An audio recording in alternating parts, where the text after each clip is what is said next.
அல்லாஹுவை கொண்டு முழு நம்பிக்கை நீங்க வச்சிடணும். அல்லாஹுவை கொண்டு முழு நம்பிக்கை வச்சிடணும். முழு நம்பிக்கையில கொஞ்சோட அந்த நம்பிக்கையில குறை வச்சாலும் என்ன செஞ்சிட முடியாது, இறை நம்பிக்கையாளராக ஆக முடியாது. ஒண்ணு. இரண்டாவது, அன்னி ரசூலுல்லாஹ், அந்த அல்லாஹ்வினுடைய தூதர் நான் என்பதாக நீங்கள் முழு நம்பிக்கை வைக்கணும். மூணாவது, வபில் பாசி பாதல் மௌத்தி, நாம மௌத்துக்கு பின்னாடி, நாம இறந்ததுக்கு பின்னாடி மீண்டும் உயிர் கொடுத்து எழுப்பப்படுவோம் என்கின்ற முழு நம்பிக்கை இருக்கணும்.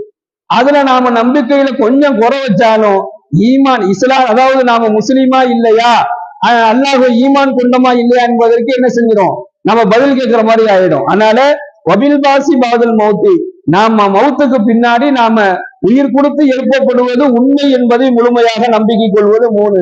நாலாவது, வல் கதிரி, விதியை நம்புவது. எது நடந்தாலும் அது அல்லாஹ்வினுடைய நாட்டத்தோடு நடக்குது. அல்லாஹ் நமக்கான விதியை அல்லாஹ் எழுதிட்டான், இனிமேல் எழுத போற